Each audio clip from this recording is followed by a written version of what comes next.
नमस्कार आदाब दोस्तों। तो चलिए आज फिर हम आप लोगों के लिए लाए देश और दुनिया की तमाम ताजा बड़ी खबरें, ब्रेकिंग न्यूज हेडलाइंस, एक एक करके तमाम बड़ी खबरें आपके सामने रखेंगे। सबसे पहली और बड़ी खबर आ रही है हमास और इजराइल के बीच गाजा में चल रहे वॉर के बीच अब फिलिस्तीन के लोगों के लिए एक राहत भरी खबर सामने आ रही है। यूएई समेत 3 देशों ने फिलिस्तीन के लोगों की मदद के लिए हाथ आगे बढ़ाए हैं। साथ ही साथ जॉर्डन ने अब फिलिस्तीन के लोगों को जो मानवीय सहायता की जरूरत थी हॉस्पिटल्स के अंदर, वो भी दे दी है। तो ये अपने आप में गाजा के लोगों के लिए राहत भरी खबर है। इसकी पूरी जानकारी आगे आपको देंगे। साथ ही साथ अगली बड़ी खबर में आपको बताएंगे दोस्तों कि अब गाजा के अंदर इजराइल और हमास के बीच चल रहे संघर्ष में जिस तरह से लाखों की तादाद में गाजा के लोग डिस्प्लेस्ड हो गए हैं, अपने घर से बेघर हो गए हैं, उनकी मदद के लिए रूस के एक संगठन की तरफ से बड़ा ऐलान किया गया है।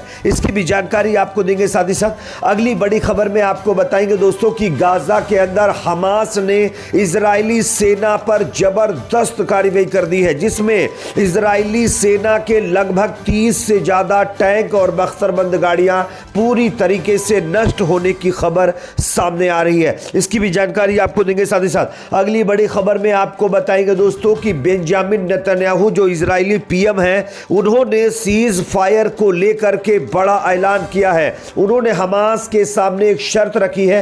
क्या है इसकी भी जानकारी आगे आपको देंगे। साथ ही साथ अगली बड़ी खबर में आपको बताएंगे दोस्तों कि इजराइल और हमास के बीच चल रहे संघर्ष में बेंजामिन नेतन्याहू की बड़ी मुश्किलें। उनके घर के सामने हजारों की तादाद में लोगों ने प्रदर्शन करना शुरू कर दिया है। साथ ही साथ नेतन्याहू को सत्ता से बाहर उखाड़ फेंकने की भी बातें कह रहे हैं। आगे इसका भी वीडियो हम आपको दिखाएंगे। साथ ही साथ अगली बड़ी खबर में दोस्तों बात करेंगे कि हमास के द्वारा इजरायली सेना पर एक और बड़ी कार्रवाई कर दी है, जिसमें इजरायली सेना के कई सैनिकों के हताहत होने की खबर भी सामने आ रही है। इसकी भी जानकारी आपको देंगे। साथ ही साथ अगली बड़ी खबर में आपको बताएंगे दोस्तों कि मध्य प्रदेश के अंदर बीजेपी के एक नेता को जनता ने सबक सिखा दिया है। वोट मांगने गए बीजेपी के नेता के अंगूठे को ही एक शख्स ने छबा लिया है। किस तरह से, इसकी भी जानकारी देंगे। उससे पहले एक छोटी सी रिक्वेस्ट करेंगे दोस्तों, जिस तरह से बेकसूर निहत्थे फिलिस्तीन के लोगों पर इजरायली सेना जुल्म कर रही है,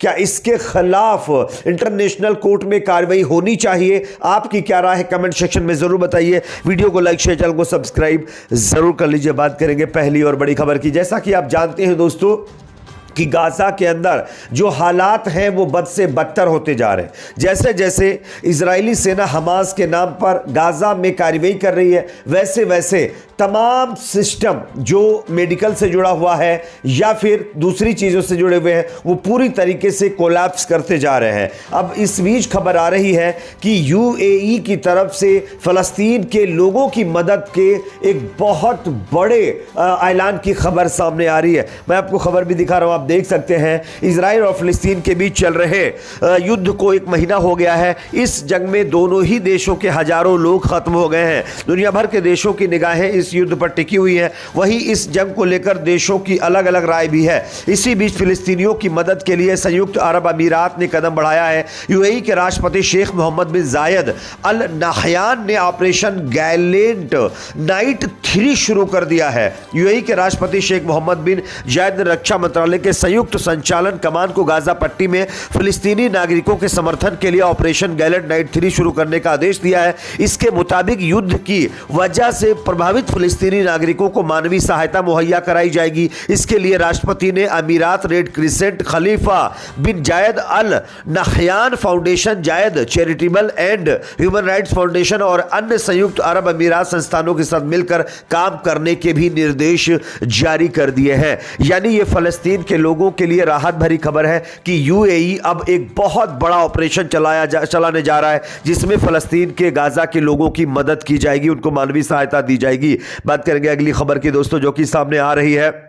इजराइल हमास संघर्ष के बीच अब रूस का एक यहूदी क्षेत्र फलस्तीनियों के लिए खोलने का ऐलान कर दिया गया है। आप इस खबर को देख सकते हैं। रूस के सुंदूर पूर्व में जेएआर के गवर्नर रोस्टिस्लाव गोल्डस्ट्रीन ने रविवार को कहा है कि यहूदी स्वायत्त क्षेत्र फलस्तीनी इजराइल संघर्ष के दोनों पक्षों के शरणार्थियों को स्वीकार करने के लिए तैयार है।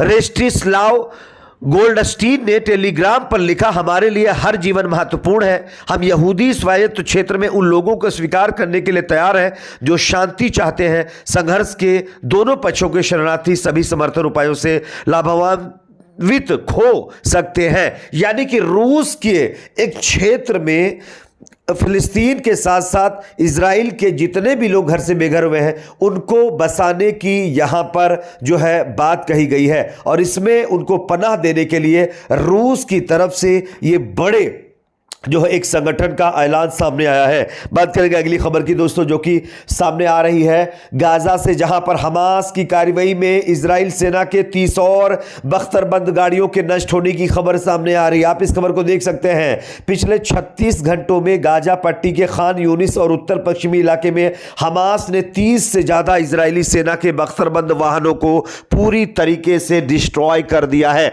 यह अपने आप में इजरायली सेना को बहुत बड़ा झटका गाजा के अंदर लगा है। अगली खबर की बात करेंगे जो कि सामने आ रही है दोस्तों, इजराइल के पीएम नेतन्याहू ने अब सीज फायर को लेकर के एक बड़ा बयान दिया है। आप इस खबर को देख सकते हैं। जब तक जो है आतंकी बंधकों की रिहाई नहीं करेंगे तब तक गाजा में सीज फायर नहीं होगा, यह कहना है दोस्तों बेंजामिन नेतन्याहू का। यानी कि इजराइल के पीएम ने यह शर्त रखी है कि अगर उनके होस्टेज जो हमास के पास हैं, जिनको अगवा किया गया था, उनको अगर हमास छोड़ देता है तो हम सीज फायर करने के लिए तैयार हो जाएंगे। बात करेंगे अगली खबर की जो कि सामने आ रही है दोस्तों, इजराइल के पीएम बेंजामिन नेतन्याहू के घर के बाहर जबरदस्त प्रदर्शन, उनको सत्ता से उखाड़ फेंकने के लिए लोगों ने बेंजामिन नेतन्याहू के घर के सामने प्रदर्शन शुरू कर दिया है। आप इस खबर को देख सकते हैं। एक सर्वेक्षण में बताया गया है कि इजराइल की 1/4 से अधिक इजरायलियों का मानना है कि नेतन्याहू को इस्तीफा दे देना चाहिए। दरअसल नेतन्याहू ने अब तक उन विफलताओं के लिए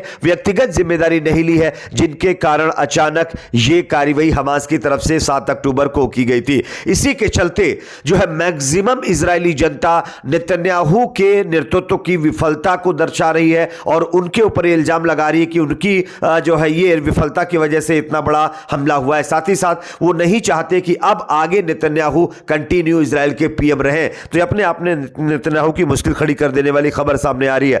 अगली खबर की बात करेंगे दोस्तों जो कि सामने आ रही है गाजा से, जहां पर एक और वीडियो सामने आया है। आप इस वीडियो को देख सकते हैं। खबर आ रही है कि गाजा के अंदर एक बार फिर हमास की तरफ से जबरदस्त कार्रवाई इजराइल की सेना के ऊपर की गई है, जिसमें कई सेना के इजरायली जवान जो है खत्म होने की खबर सामने आ रही है। बात करेंगे अगली खबर की जो कि सामने आ रही है दोस्तों, मध्य प्रदेश से, जहां पर चुनावी प्रचार के दौरान बीजेपी के एक नेता को एक युवक ने काट लिया है। दोस्तों मैं आपको खबर दिखा रहा हूं, देख सकते हैं। सिंधिया समर्थक मंत्री सुरेश राठखेड़ा वोट मांगने मध्य प्रदेश के एक इलाके में गए थे।